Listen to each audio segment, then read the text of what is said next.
Good morning, everybody. Good morning. Welcome back to the show. This is episode 570 of the Two Dumb Yinzers. Mike, we are halfway to 1140. If you're keeping track, we're halfway to 1140. This is episode 570. Good morning. How you guys doing today? I am doing most excellent. Darby, how I'm you I'm doing, doing happy to man? be great. here. How are you? Doing good, guys? All right, good. Good. That's what we like to hear.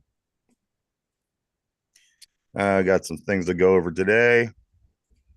I do want to say before we start, we will. And when I say we, I mean Mike, myself, Derpy. Tonight we will be this evening on the One Man's Opinion on Sports with Brian Pasquale on WBVP, Beaver County Radio. It's easily accessible to get to. You could go to YouTube at the time and type in WBVP Beaver County Radio, and it'll take you right to his show. You could also go to Facebook of WBVP, the radio station.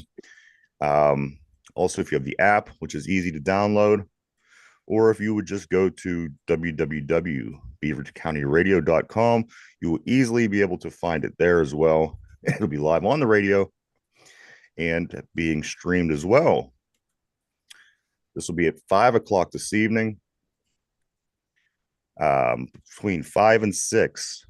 So stop by, check out One Man's Opinion on Sports with Brian Pasquale.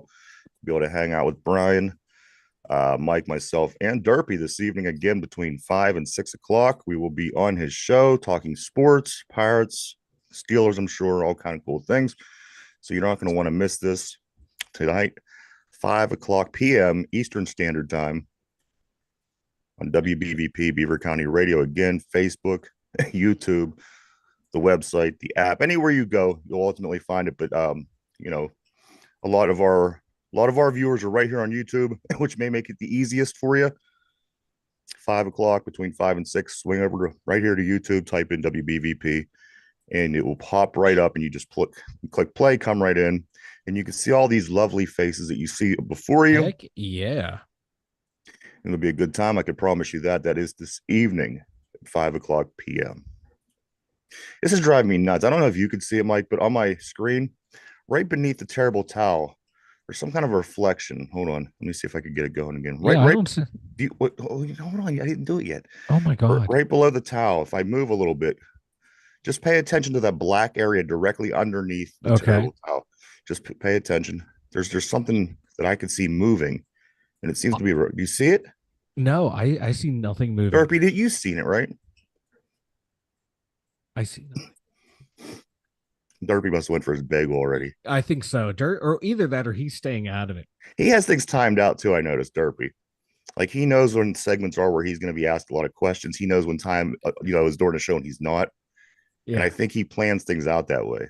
Man, did you see Brian's comment? Or he's already starting with the Caitlin Clark slander. I did not. Let me get over. You know, we've done so many episodes. We're almost halfway to Caitlin Clark's turnovers. Brian, If Derpy would catch the ball, we would be fine. I do have my special shirt on today because I know Brian loves Caitlin Clark. So there's my Hey, in black and gold Caitlin fucking Clark. hey, you know what? She needs to start doing the Angel Reese, miss all your shots, get all the offensive rebounds, and just get double doubles that way. Yeah, she does miss a lot of layups. They all miss a She lot of layups. they And I tell you what, that all Angel Reese, do. she has no ball handling skills either. No, It's no, bad. like dude, like I her vertical is not that impressive either. No, the only thing that's impressive on her is her leg sleeve and her eyelashes. Aside from that, she really has nothing. She brings nothing to the table. She brings a lot to the table for me. Mm. See, that thing is it's bugging me over there in the corner. I have no idea. You see, you can only see it on your screen. It's not showing up Oh, on Derpy's camera seen at it. all. Derpy. Derpy will just say whatever you want him to say. That's right. So that's two against one. Pittsburgh Pirates. Guess what, guys? I'm going to start with them only for a couple reasons. They lost last night, Mm. but check this number out. Oh God. After off days, you know how they came off the off day on Monday, a little time to rest. Yeah. You think to yourself, okay, this is good. Get these guys a little rest. Going back into last season from right now, they've lost 17 of their last 20 games after they had a day off. Going all the way into last season, 17 of their last 20 the day after they had the day off. The total opposite of what you would expect to happen for somebody is what the Pirates are doing. 17 of the last 20 games after a day off, they have lost. That's Yesterday was not no good. exception. They took on the St. Louis Cardinals in a game that I thought if we could win this game, we're going to be, we'll be all right because we're starting a 7-game series at home. Mm-hmm. You get that first win under your belt. You got Jared Jones on the hill today. Coming up in the Mets series throughout the weekend, you're going to have Paul Skeens. It should be a good thing. But this is what went down. Mitch Keller did not have his good. He didn't have his stuff yesterday. He came out there and he pitched 5 innings. I'm surprised he made 5 innings. He had about 90 pitches in the fourth inning. The fifth inning, he gives up a grand slam and another run to put another 2 runs to put the Bucks behind 6-0. Throughout the course of the game, he gave up. Again, this was 5 innings, 9 hits, 5 earned runs, no walks, and 5 strikeouts. He does give up the early grand slam and a couple other runs. So the Pirates were playing backup or playing catch up the whole entire second. I mean, from the early on. They managed to put up 4 runs. They got a little help in what was the fourth or the fifth inning. They come out and they get a couple home runs. Andrew McCutchen hits a home run. Jack Sawinski hits a 3-run home run. They get 4 runs up in I think it was the fifth inning. With 6-4, we continue to do what it is that the Pirates do. Cardinals do what it is that they do. We lose the game 7-4. Pirates drop to 40-44 on the season. The Cardinals are up to 44-40 on the season. By hits, the Pirates had 7 hits. The Cardinals had 13 hits. Coming in the spell Keller was Fleming. He had an inning pitch to give up 1 hit, no earned runs, no walks, no Ks. Luis Ortiz comes in to throw a couple. In the 7th and 8th inning, he gives up 3 hits, 1 earned run, no walk, 4 strikeouts. And finally, Santana comes in to top off the night. He has 1 inning pitch, no hits, no earned runs, 2 walks and 3 strikeouts. All in all, not a bad day by the pitchers. It was a little early on, by Mitch Keller that got us into trouble. We just couldn't get our way back into it. But these Pirates pitchers, they give up their share of home runs. And you know what? Every time that happens, every once in a while, it happens. And that's one thing that I tried to tell myself because I thought, why does he give up a home run every time? Why does he give up a home run? But you know what? You're a starting pitcher. You're facing the lineup top to bottom. You're going to get guys that hit you. And that was the case. And of course, it was 1 inning that did us in 6 runs.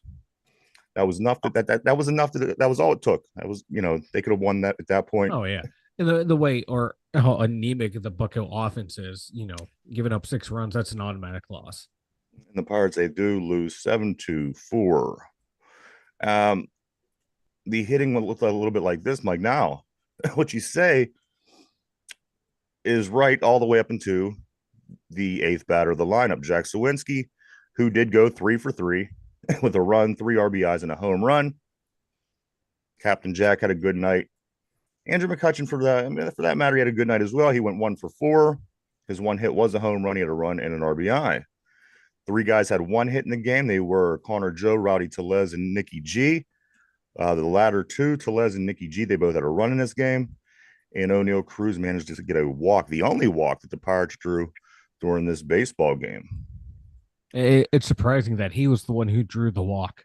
It really was. Because you figure the way him and Sawinski, their offensive approach at the plate tends to lead to a lot of strikeouts, not a lot of walks. Right now, the division looks like this. Milwaukee wins again. They're up top. They managed to beat Colorado last night where they lost the first game of the series. They won in the last inning, I do believe. Milwaukee's in first place. St. Louis is in second place, sitting 6 games back. Pittsburgh is third place, 10 games back. Cincinnati, 10.5 games back in fourth place. And the Cubs in the basement now, sitting a dozen games out of first place. Pittsburgh Pirates are 3.5 games out of the wild card spot. It sure feels to me it feels to me like they're trying to free fall, Mike. But there's just something that just isn't letting them fall. They're falling down the steps, is what it feels like. It's not a free fall. It's like they're banging their head on every single step as they're rolling down. Does feel like, yeah. And there's there's no Along the way, they sign. catch themselves and stop themselves from falling, Occasionally, yeah, and then they just continue to keep continue to fall. bounce their head. Yeah, My God, that might be the best analogy for what this team is right now. Because it it's really not a is. free fall; it's falling down the steps, and every once in a while they catch themselves and have a get up a couple steps and then you fall back down some more. Man, whew, I what is there to say about the Buccos that we haven't already said this year? Right. I on my God, like Mitch Keller, this was his worst outing of the year. So I'm not gonna harp on him too much. That these things happen. It happens to every major league pitcher. You have a night like this, and like I said, man, our offense is not potent enough to overcome a bad performance by a pitcher. So, Keller, Falter, Jones, Skeens, the pressure on them to more or less pitch not like a perfect game, but you know what I mean, a perfect game, a damn near flawless game is so high. It's not fair to them. And when they have a night like this, it's even more compounded. Everyone wants to jump on them, but I'm not going to jump on the Mitch Keller. I want to jump on this offense. I had like 10 strikeouts. 10 strikeouts. Reynolds, he won all last month, hit in every single game except one. Now he's hitless again. O'Neill He has a Cruz, hitless game hitless hitting streak, again. Mike. 2 games. He Yeah. has started a new streak. Yeah. And Brian Hayes looks lost at the plate again. Yeah. Grandel, he's beyond lost at the plate. It's like, what the hell is going on with this offense? I'd be sitting Grandel's ass down right now. This Oh, would be yeah. Joey Bart time. He came in and played Barton the delay. other Yeah. day, but delay went back down because we do have Yeah. the two Yeah. catchers. But right now, this would be Joey Grandel, Bart he needs to for a go. couple games at least. Yeah. And you don't know when what's his name's coming back up because his concussion he has concussion symptoms in his rehab start, so that's pushed back and delayed. So, but you can't run Grandel out there, especially he's batting a 170, Sawinski a 180. Come on now, we need better offensive output than that for up and down this lineup. First, It's Mike was talking about Henry Davis. Henry Davis. Thank you. I don't know why his name blew. Yeah, I was thinking Edney, but I know he's not the one with the concussion. So thank you. But yeah, to me this game, Mitch Keller, he's more than earned the right to have a bad game. But come on now, the offense score. You have to be able to score more than 4 runs. You have to be able to bail out one of your better pitchers who's bailed your ass out all season long. Come on now. we have 12 games left right now. You have these 2 against St. Louis. You have 4 against the Mets, 3 in Milwaukee, and then 3 against the White Sox. Does Mitch Keller reach double digits in wins, Mike? He's sitting there with 9 wins. He tried to get his number 10 yesterday. A lot of people saying if he gets his 10th win, he will be a shoo-in for the All-Star voting. We'll get more into that All-Star voting in just a minute. But does he get in 12 games? I mean, you got to think, what's he going to pitch? Maybe 2 more times. Does he get that 10th win before the break? Yeah, I think so. I think he's going to get it the next outing is what against the Mets. Yeah, I Yeah. think he gets it right there. Uh, He's been pitching too well this season. I mean, you're watching the it's a game. He didn't hiccup. have his stuff. He just didn't have his Yeah, stuff. He didn't have his yeah, stuff yesterday. it happened, and we saw Paul Skeens didn't have his stuff, but he was able to battle through and pitch a hell of a gem. Mitch Yeah. Keller's not many pitchers are Paul Skeens, but you know what? I'll take Keller. He's allowed to have an off day, but this offense has had too many off days for me. Well, that's where the blame lies. That offense and Shelton, just because it's fun to blame Shelton and That the is hitting game 1 coach. in the books, guys. Game 2 of 3 is today at 6:40. If you plan on going down to the ballpark, take a bunch of extra ones, not because they're strippers, but because it is dollar hot dog night. That's Oh, right, I $1 hot dog night, hmm. guys. How often you go anywhere where anything is a buck, let alone the baseball game? So if you're going down to see game 2 tonight, take some ones with you because again, this is dollar hot dog night. The pitchers for this game are going to be, as Mike, somebody mentioned, Jared Jones. He's going to be thrown for the Pirates. He's coming into the game with a 5-6 record, a 3.66 ERA, and 93 strikeouts on the year.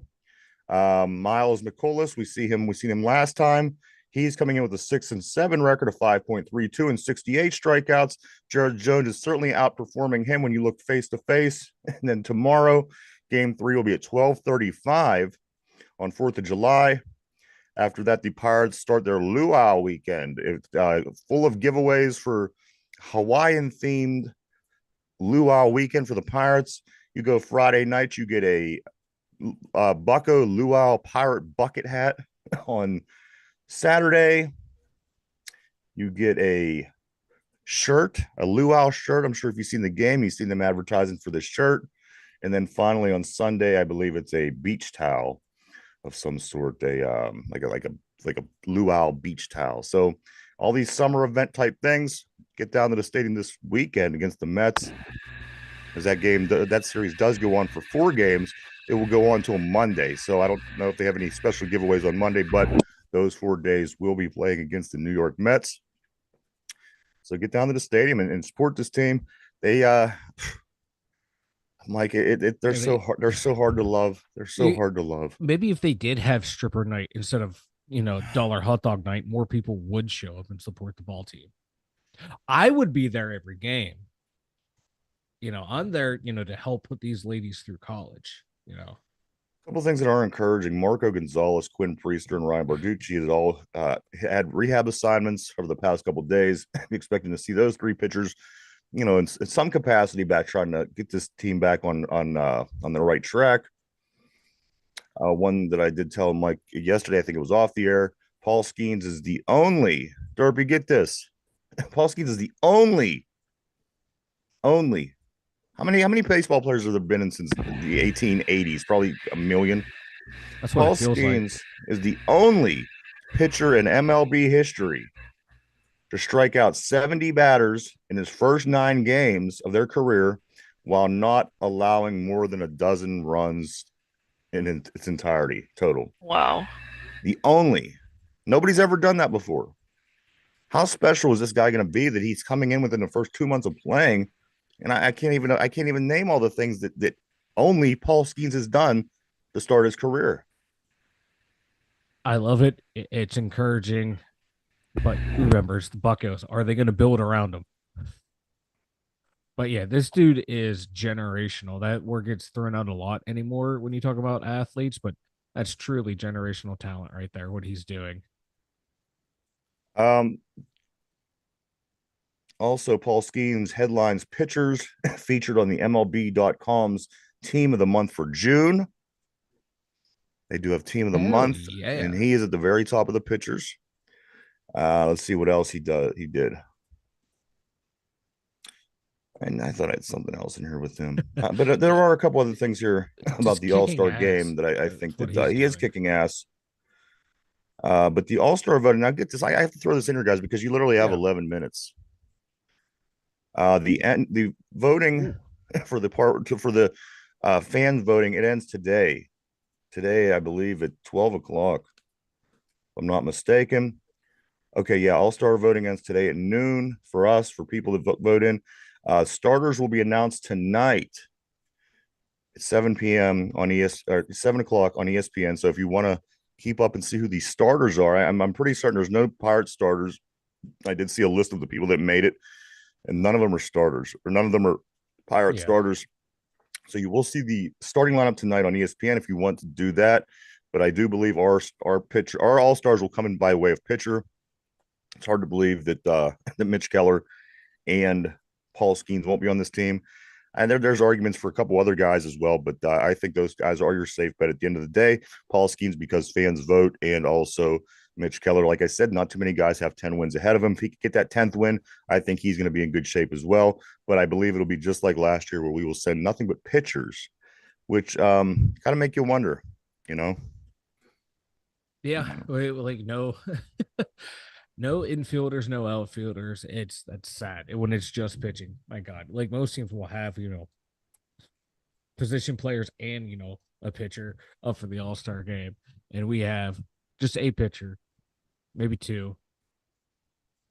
You need to score runs, boys. Well, maybe they will sometime in the near future, Mike, because this young gentleman, the futures game. We also do have 2 players going to the National League roster for this year's All-Star Futures game. One of the guys is an infielder named Tamar Johnson, who I think a lot of people are familiar with his name, Johnson, and also Bubba Chandler, who's a right-handed pitcher. In the All-Star, let's see, the All-Star Future Skill Showcase, you will be able to see Tamar Johnson involved in a couple different challenges, Mike. One's called Hit It Here, one's called Call Your Shot, Hmm. and one is called Swing for the Fences. So if you want to see Tamar and what he could do, he will be involved because he's in the Rookie Futures Skill Showcase Yeah, through the he's All Star Week. So again, there'll be peas on some people's hats yeah, on there. a Not a lot, but couple. there will No, be. not a lot. Yeah, he's a top 100 prospect in baseball. I want to say top, maybe top 50, I believe. But I know definitely top 100. But he's one of the guys I would use as a trade piece to land a legit MLB player that still has, years of contract control. Absolutely. The future is here now. You can't keep kicking the can down the road. Oh boy, I just it's so hard to think that this team is not going to screw this up. Yeah. They do it so well. They do That, it that, so well and so effortlessly. oh yeah. Well, it's what they're good at. They're not good at, fielding a consistently good winning ball club. They're good at kicking the can down the road and selling the future, man. That's where the money at is selling the future. All right, a couple things here, guys. For the Pirates wins by month. The Pirates win by month, Mm-hmm. Mike. This is gonna be fun. Back in March, the Pirates they won 4 games. Remember, they started out tough. They Yeah. swept Milwaukee, then they went up into I think Washington and won the game. So in March they finished 4-0. In April, they finished 10-17. A 10-17 will certainly set you back a little bit. Oh, a little bit. In May, 12-14. 12-14 in May. For this team, two under 500 for the month. That's about where they should be. A little under, a little above. I Oh, can't complain too we much. still got June. Hold on. Oh God. June, the Pirates went 14-12. That's see, you marry So those 2 months together. That's 2 months, two months by name, the Pirates managed to play over 500 baseball. Of course, one of them just being 4 games. hey, it doesn't matter. It's over You know, 500, baby. and then the other 2 months, as I said, they were 22 and 30 something, Yeah. 31 maybe. Yeah. Uh, but with that being said, also a couple other things, Mike. By month, they have. Let me get to the hitting triples. Triples. Trolls. They hit one in March, one in April, three in May, five triples in July. Home runs. They hit four in March, 20 in April, 28 in May, 26 home runs in June. RBIs 30 in March, 81 in April, 107 in May, and 104 RBIs in June. It's getting better, but it's still only pirate good. You know, Yeah, when yeah, when yeah. they get better That's every month, it's not good compared to the rest of the league. no. It's like good for the little slow kid because he's the slow kid, but not good for everybody else. You know what I Yeah, yeah, mean? no good for the athletic kids. Yeah. Like Right. we're our offensive rankings, I'll pull them up here in a second, but I think we're still like in the bottom 4 or 5 in the league of like average runs per game it scored. It's still an anemic offense. Hit wise, they went up every single month. In March, they had 46 hits. In April, they had 197 hits. In May, they had 198 hits. And in June, the Pirates had 199 hits. They literally went up every single month. I guess that's encouraging, but again, in its own slow pirate kind of way. Mm-hmm. This team sucks. Runs 31 in March, 87 in April, 109 in May, 106 in June. Yeah. Strikeouts. They struck out 48 times in March. 247 times in April, 251 times in May, and 243 times in June, which would make June the strongest month considering March was only a couple Yeah. days. Stolen bases, 2, 13, 15, and then 15. I Not don't know. bad. That's all. That's all that Yeah. looks like it's really of Yeah. relevance. Yeah, their runs per game is 4 runs per game. It's 25th out of 30 teams. Oh, check this out. Batting average, team average. In March, 284. In April, 220. Oh, In May, 222.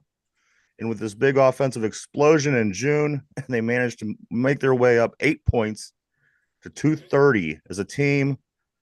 Brian Reynolds hitting streak, red hot Rowdy wow. Telez, all these things that go into what happened last month with the Pirates Yeah, collectively are batting 230 as a team. yeah, and I think Brian Reynolds peaked on his batting average at what, 275, 280 maybe.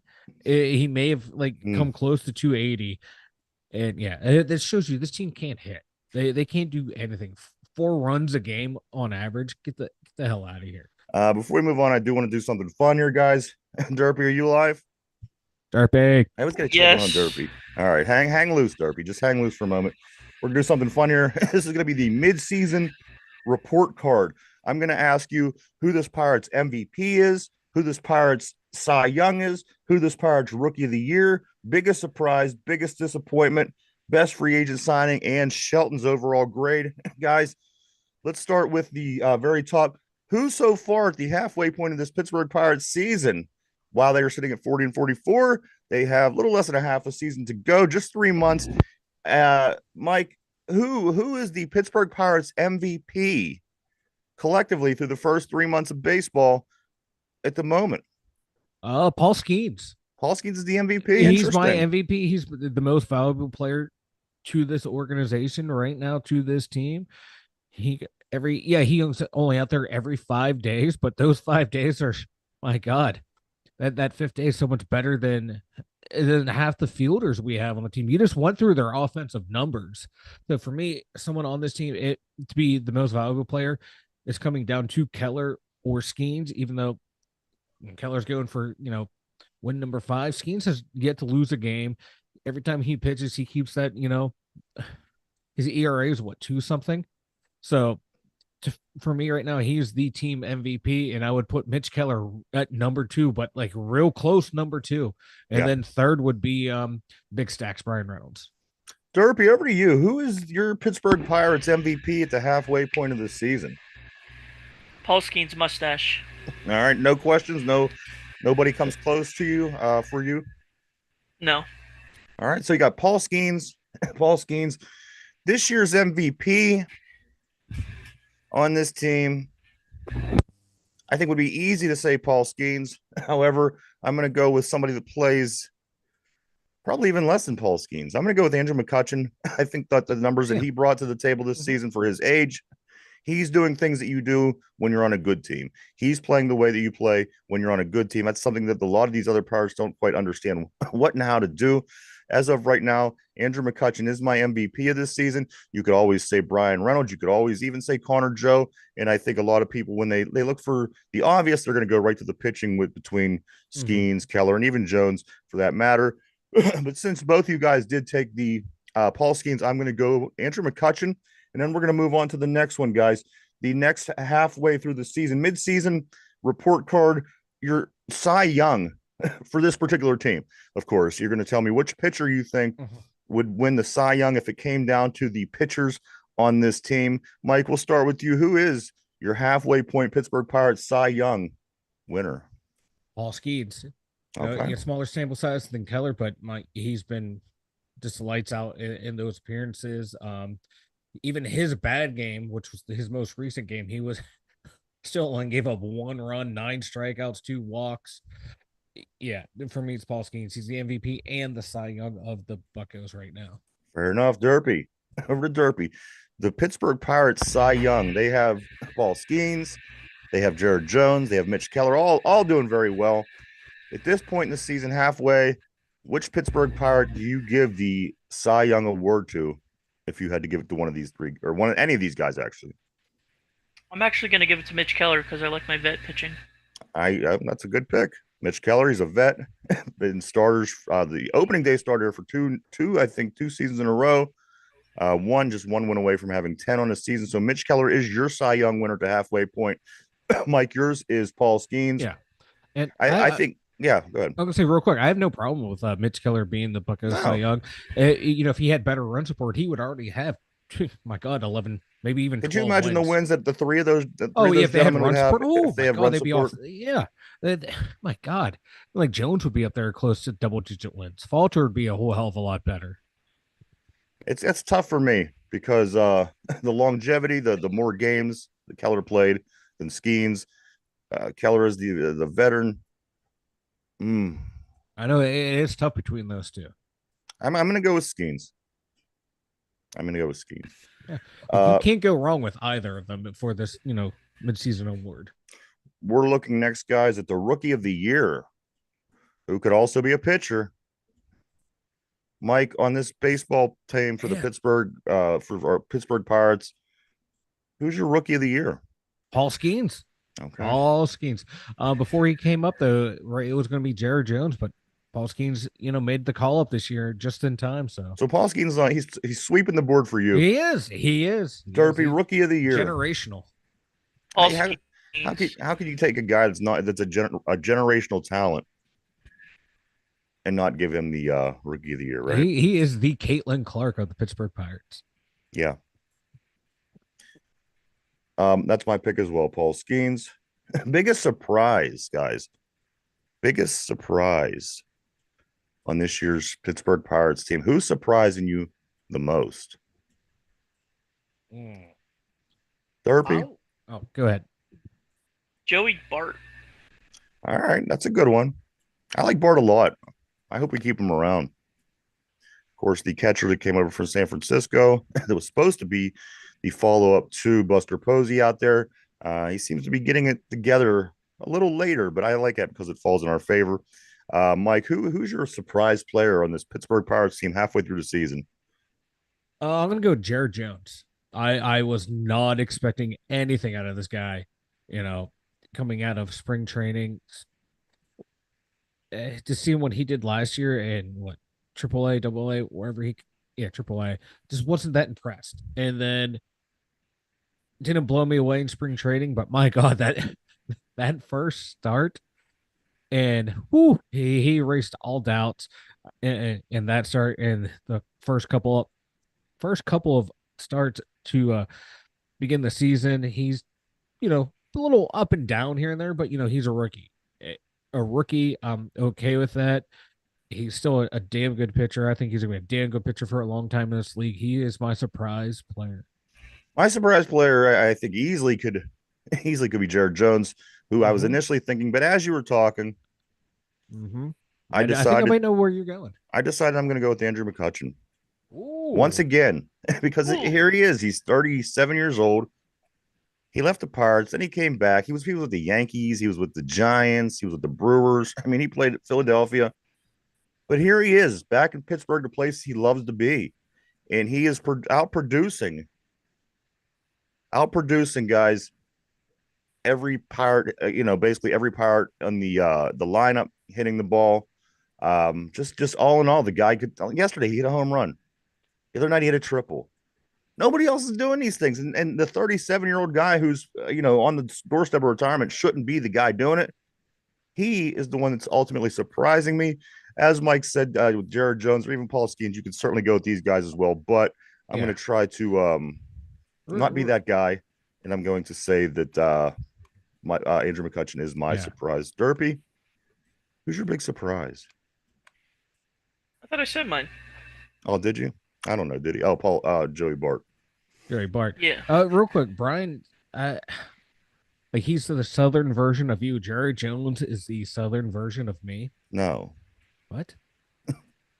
I'm confused. I'll fill you in on what's going on there in a minute. Just. All right, this is what popped Focus. up there. Okay, I'm trying to engage on the board here.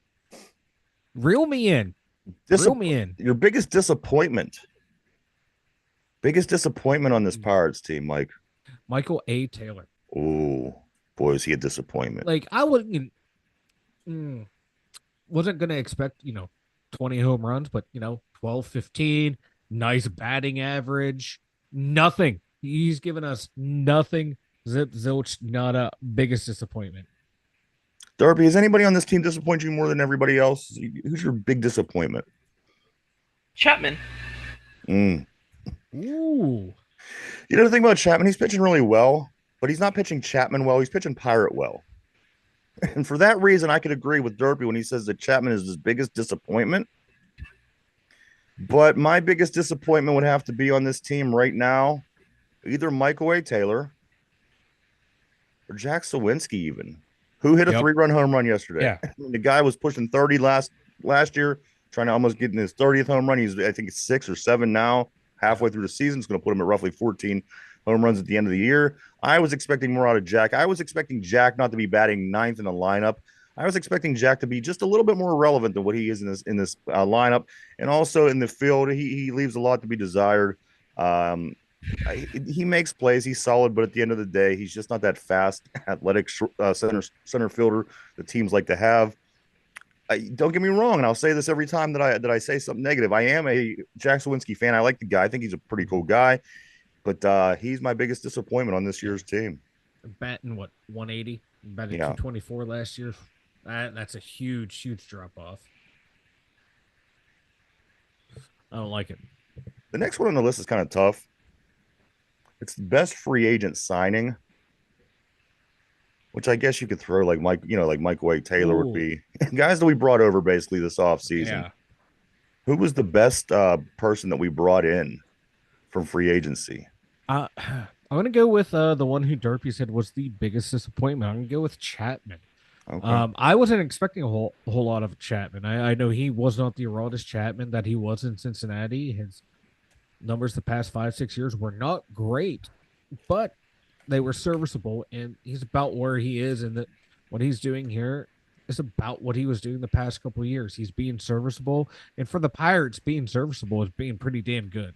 Yeah. So for me, he is the best one. Like, there's not a lot to choose from. None of them jump off the page. So you got to put it in context of, Pirate good and then MLB good. He's Yeah. doing Pirate pretty good. My favorite, I'm going to call my favorite. I'm not even going to say the best free agent signings. I like the two lefties they brought over, Gonzalez and Perez. Yeah. They're one of those two will be the fifth guy in the rotation. I'm not sure what they're going to do with the other guy. I thought these were two pretty solid lefties, and they were both, pretty productive until they got injured. That is going to be, and as I said, it's not. I don't think it's the best free agent signing, but I do say that those are my favorites. Derpy, I'm not sure. Do you have anybody in this list? It might be difficult because you are not don't consistently have the Pirate information in front of you, being where you're located. Is there a favorite free agent for you on this Pirate team? Mike took my thunder. Okay. And finally, It was Chapman. So the last one, Derek Shelton's grade at the halfway point. Derek Shelton's grade at the halfway point. Mike, I'm going to start with you. I think the grades aren't going to be good. It's going to be a lot like my report card when I was in school. We're going to do it anyway. Derek Shelton, Mike, what is his midway grade on his performance? F. F. Like a solid F. My God. From the Sunday lineups to the lackadaisical approach to confronting the umpires, to just you see the same mental errors over and over and over and over again from this team. It's just, he's a terrible manager. He has no feel for the game of baseball. I would For a guy agree. who's He has been no around it feel. for a long, no feel of when to, sit a guy, when to play a guy, when to pull a pitcher, when to pull a relief pitcher. He just has no feel for Let the me flow ask of you the this, game. Mike. Let me ask you a question. Say you're a coach, manager, I'm sorry, and your team gives up 5 runs in the 4th inning Mhm. with your starting pitcher. Do you take the pitcher out at that point? Or do you allow him to keep plugging away to try to see if he can get out? Because the thing is, it's okay. It's a fine thing to do to let him keep Yeah. plugging away, see if he get. That's a personal testament. But at the end of the day, you're putting yourself and your team in a worse Yeah. position and a chance to not be able to win the game. I wouldn't be an embarrassed manager by pulling my starters No. even in the 3rd inning if I'm getting bombed again. You give Yeah. up 5 runs in the first. Mike, it was 6 runs total. It was 5 earned runs because one of the runs came on a bunk play where the knob of Yeah. the bat gets hit by the ball, they give the guy, but he ends up coming around to score. So he Yeah. gives up 6 runs in 5 innings. I'm yanking the guy. Yeah. I think that's a problem with Derek Shelton. He's afraid to yank people. He wants to make sure Mhm. they get their time. He wants to make sure they get their work. Your Yep. work isn't more important than the team. Winning is what's Exactly. important. Yeah. Getting your numbers, but if that's going to put me behind 6-0 after 4 innings, I'm yanking you. Yeah. You have to know like when it's going your way and when it's not going your way. You I don't know. care if you could get out of it. You've already let up Yeah. 6 runs. We can't Yeah. score 6. I mean, come on. Yeah. You know this team. You know it's going to be bad. Yeah. And if you're saying, hey, you know what, it's not his night, or a bunch of Then shit get him out happened. of there. You get him out of there, sit him down, and then move on. That's why you make the big bucks. Because if You it's have not to his make night, those I tough sure as hell don't want decisions. him being the guy that's leading the way. Yeah. Yeah. I want to If put you somebody pull, in who yeah. right. Yeah, you pull them, and if they give up more runs, oh well, my God, you already gave up 4. But pull them. What else? What the worst happened already. You left him in there. He gave up more runs. You should have pulled him. I know Derpy, hindsight 2020, but my God, that goes back to the feel of the game. No feel of the game. What do you give Derek Shelton? He's the manager, right? Yeah. I would give him a D minus just because you're 3 games out. I mean, the guy. I guess the team is hanging in there. They're about the same place they were last year. What did we finish with last year? 72 wins. Something like that. 73. I know it was below 500. I want to give him the 500. biggest reddest F ever, but you know what? I'm gonna kind of go with Derby because a couple things went good this year for this team, and for I that like to think reason, it's. I'm gonna give him a D minus. See, I think the good things were in spite of him. Yeah. Let's talk football. Yes, thank God. Yes. I'm so tired of talking about the Pirates. Buccos. So the Pittsburgh Steelers guys expect. Okay, so there's a two wave bit of information about Brandon Ayuk that I caught over the past couple of days. One was expect to hear a deal finalized within the next few days. And Brandon Ayuk said the team that he signs with ends with the letter S. I like that. Way to leak. That's 99% of the league. I think it's 100. Is there any teams that don't end with S in football? I'll have to look it up, but it wouldn't surprise me. So of course, that was tongue in cheek. But the other part of this was the other reports I'm seeing is Brandon Ayuk is reportedly no closer to a long-term deal with San Fran than he's been yet. Mike, Oh, God. and we've had this conversation about Yeah. what the Pittsburgh Steelers may or may not do, may or may not get. Brandon Ayuk, by the end of the month, is he a San Francisco 49er? Yes. All right. Yeah, I think they're going to do what they can to keep him there, to keep that offense together, and try and win now, because you have to win. Brock Purdy, I think, still has another 2 years on his rookie deal, and that's perfect time to sign Ayuk to that extension, and then go all in right now. All right. Derpies, is Brandon Ayuk going to be a 49er this year? Yeah. I would say he would be a 49er by the He end. should just come here. That'd be the best thing. That'd be the best thing for everybody. Maybe not his It would. wallet, but As much as we want it, it's not going to happen. You know, Right. the Steelers. any other Pittsburgh Steelers thing, Mike, I'm going to bring up something that you brought up to me at the studio. You said that Cam Hayward was in a social media battle Yes. over the past couple of days in reference to the pressures that are being Yes. held so high amongst the I don't even know what you would call these people, but the people over at PFF, they really make it seem like the pressures that a defensive lineman or linebacker may get on the offensive player is the biggest part of the game. Mike, talk about that a little bit. Yeah, so Max Crosby, great D lineman for the Raiders. He was at a football camp talking about how, there's games where I had, felt like I had like 30 pressures, and I'll take that, even though I'm not getting sacks, so I'm influencing the game. And then Trey Wingo's like, yeah, pressures are, they can lead to this, they can lead to that. Sacks aren't really that important anymore because they, how good's a sack, but a pressure could lead to an interception. It can lead to a fumble. Well, a sack is quantifiable. A sack, loss of downs, loss of yardage, pressure. Go back, watch that Cleveland Brown game. You know, the Browns were great on pressure against CJ Stroud. Every time they pressured him, he's picking up yardage, picking up yardage, picking up yardage. Brock Purdy, when he's under pressure, has one of the highest, quarterback completion percentages. So if you can't get him on the ground, he's going to dink and dunk you, pick you apart. Lamar Jackson, Josh Allen, you pressure them, look out, they're going for a touchdown. But if you sack them, play's over. Let me ask you this.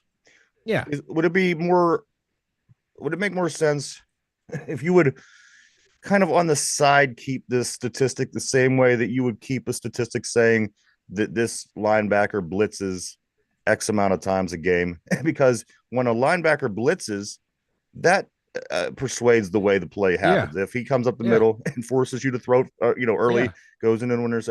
But yet people don't go on and say, well, you know what? Landon Roberts had a really good year. He blitzed 54 times, which would be the same thing in my opinion, is putting that extra pressure while they're giving it to the guys up front, but not anybody else. Mike, I think it's one of the stupidest things ever. If they would actually go a step further and go, they pressured, here's the end result, was a interception, was a fumble. Oh, if I was chase a run for a first down, was if I'm running after a guy and because of me chasing him, he runs out of bounds. You see what I'm saying? Then you have to take all of that and put it into consideration and create a whole new stat line. Because the thing that people love pressures for is because it leads to the what if argument. Right. Oh yeah, but that pressure can lead to this. It can lead to that. Where a sack is finite. People and like if to it say did, the what if that number pops up on the stat line in interceptions, or that number pops up on a stat line as a sack, or that number pops up on a stat line as a tackle. The pressure itself is irrelevant. I mean, it's relevant to the game. Yeah. But again, you're not counting the amount of times a linebacker blitzes. Yeah. And holding that as a statistic, it would be the same thing, right? Same thing. Yeah. And if they want to make pressure sound like so important, let me know the outcome of the play. That's the only thing that matters. Was it a completion for a first down? Was it completion for short? Was it, an incompletion, a turnover? Maybe the quarterback knows that the hot route, he's going to the tight end. He knows this, and your little pressure appears to affect the play, but it doesn't. He throws the ball fast. You're in his face. It wasn't because of you. It was just a fast play, but you're going to get credit for the pressure. Yeah. Pressure is such a dumb thing. You can pressure a quarterback and they can score a touchdown on you. Right. Right. Whereas you sack the quarterback, guess what they're not doing? Not scoring a touchdown. Where you can get a sack fumble. And oh my God, that 2010 defense, how many sack fumbles did they have? My God. So, yeah. And this is like one of the few times I actually, agreed with Cam Hayward, what he was saying. I was going to say, I didn't want to not talk about this because I know that you don't ever agree with Cam Hayward. So, listen, when he was actually talking the game of football, yes, this is the correct take. Sacks are a finite, quantifiable stat. Pressures are not, because you don't know what they lead to. But like I said, people love the unknown, and that's what's so sexy about the pressure. It's the unknown. Oh, well, he pressured him, so that led to a turnover. Did it? You don't know. There's no column on the stat sheet. Pressure turnover. It can be fun, but again, at the end of the day, it just doesn't add up. And sacks are more important because they end the play, but you lose down in yardage. And there's no, and you can't guarantee what was going to happen prior to the pressure to say that the pressure caused whatever caused it. Yeah. Like how many times do we see like Big Ben or Cam Newton get pressured with a guy wrapped around them and they're chucking the ball 50 yards downfield for that was a real great pressure. Yeah, that was a great pressure. You really affected the play right there. So Penguins, they did release their 24-25 season schedule the other day, Mike. The Penguins, the schedule is out if you want to check that out, everybody. Also, there's a bunch of small time additions and things like that going on with this Pittsburgh Penguin team. We'll get more into that as we start inching a little bit closer to hockey season. But there are guys leaving. There are guys going. Riley Smith went back to the Rangers. A couple guys came in. I'm seeing bottom six guys. I'm seeing minor league guys. So we will have something put together at some point where we kind of go through the Pittsburgh Penguins. But as of right now, we do know that their schedule was released, and you can check that out and see what they have coming and kind of get an early look at that. 60 days till the Pitt Panther football season, Mike. Won't be long now because after Pitt and football, and I'm sorry, college, then you have the pros right after that. So, guys, here we are, July 3rd. It will not be long. We will be watching football before you know it. I can't wait. Like I'm itching for some college football. Caitlin Clark, the Indiana Fever, Mike, they take on the Las Vegas Aces last night. They lose 88-69. The Aces are 11-6 basketball team. The Fever are 8-13. They've taken a few L's in the past week, but you know what? They're still hanging in there. They only won 13 total games last year. They're at 8 right now. They're only 5 away from that. I think they're going to do it. I think, you know what? I watched this game. They're not a bad team. Their heads in it. They play hard basketball. And you know what? I think that Caitlin Clark is the kind of the glue to this team because she is constantly dumping these, passes off, leading these. This chick, she has the it factor. Whatever. She might not be the best basketball player ever. She might not have the best skills ever, but she is one of these players that just kind of brings it all together. And I like what I see over there. They did lose 88-69. Caitlin scores 13 points, gets 6 rebounds, 11 assists. The game leading scorer was Plum for Las Vegas. She had 34 points, led the game. She went off. The next game is the New York Liberty at the Fever. It's on Saturday at 1:00 p.m. Eastern Standard Time.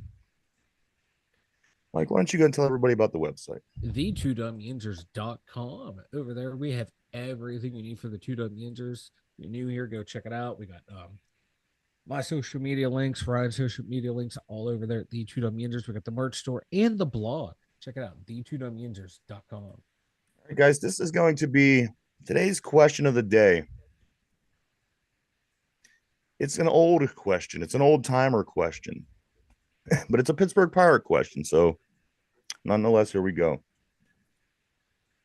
On July 1st, 1916, on July 1st, 1916, Hannes Wagner became the oldest player to do this at 42 years of age, 42 years and 4 months age of his life. I'm looking for what did the 42-year-old Hannes Wagner become the oldest player to do back in 1916. Take a minute to think that over, guys. We're live 5 days a week, Monday through Friday, right here, 11 a.m. to 12 p.m. Eastern Standard Time. The brand new live show that we do every day. We take and we upload over on Spotify in podcast form at 8:00 p.m. If you don't get a chance to watch the show in the morning, or you just rather listen to the show, maybe you're taking a jog, maybe you're in the gym, you could always put your earbuds in the car, whatever you want to do, and listen to the show over on Spotify. Go check it out. All right, Derpy, Mike, anybody on the board wants to play along? Here we go. On July 1st, 1916, Hannes Wagner became the oldest player to do this at 42 years and 4 months. Brian on the board says a triple. I'm looking for what Hannes Wagner became with the oldest person to do this particular thing almost, I don't know, 108 years ago. Damn. Mike, you want to take a guess? Brian said a triple. He says he's the oldest guy at 42 years and 4 months to hit a triple in 1916. What do you think? I'm going to go with hit for the cycle. Hit for the cycle, another good one. So Mike says on July 1st, 1916, Hannes Wagner became the oldest player to hit for the cycle. Brian says a triple. Mike says the cycle. Derpy, what do you think? Mike stole my thunder again. You want to I'm go going with with the cycle. Cycle as well? All right, good guesses, guys. Question of the day. On July 1st, 1916, Hannes Wagner became the oldest player to do this at 42 years and 4 months of age. Brian says a triple. Mike and Derpy says hits the cycle. The answer, of course, is inside the park home run. Ooh, Ooh. that's a good one. Inside the park home run. Out there with his walker. I can't believe he was 42 in 1916. That really puts things into perspective. I know, my God. My goodness. I knew he was back there, but when you hear numbers, Yeah. Hannes Wagner was 42 in 1916. Damn. But he did become the oldest person in majors at that point to hit a inside the park home run. That is the answer of the day for the trivia of the day here in the Two Dumb Yinzers. I do also want to bring this up again tonight.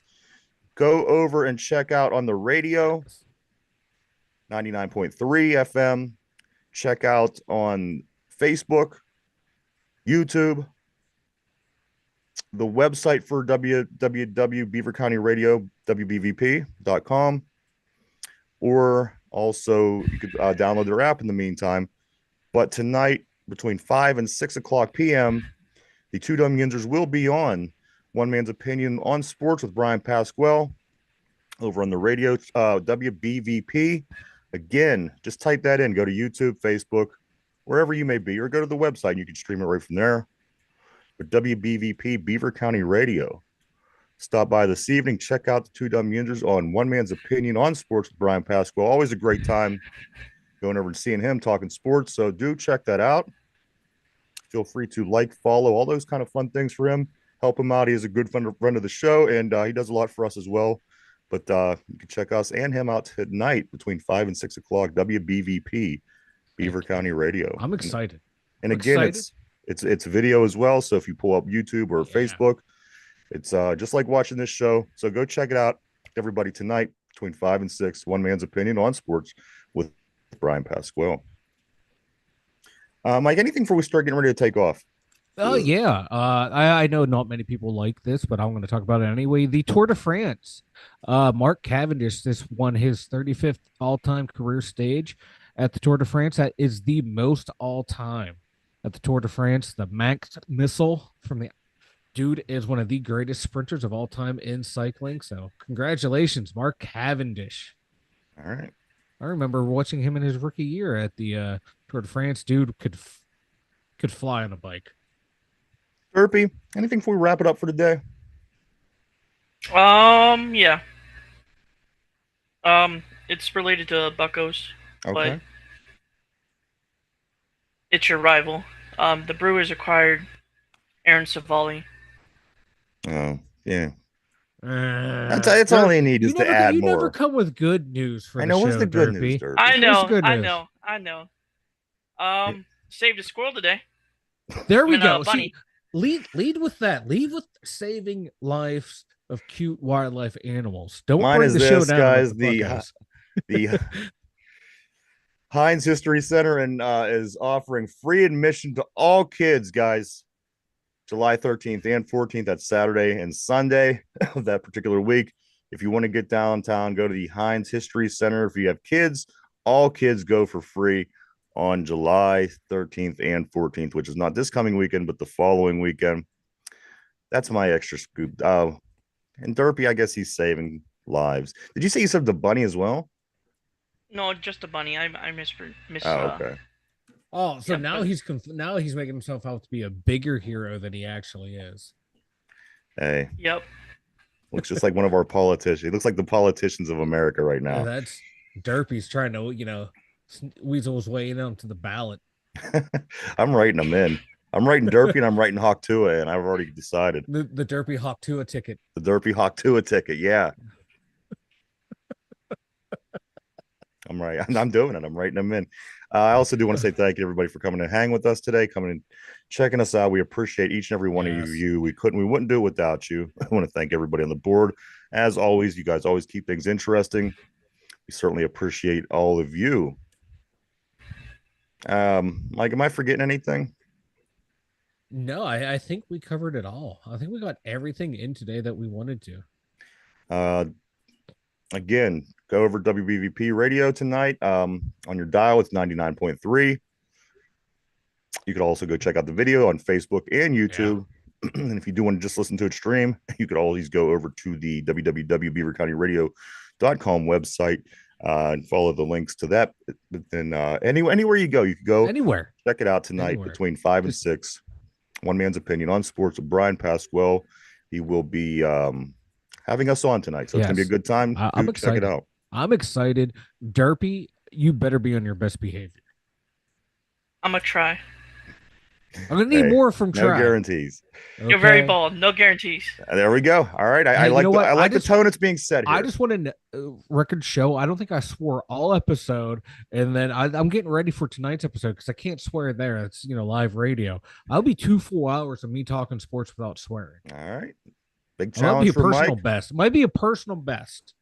Personal and a big challenge for Mike. Derpy, anything else, man? One more chance before we go. I don't know if we're I gonna be can on see tomorrow, but Derpy. have a safe holiday.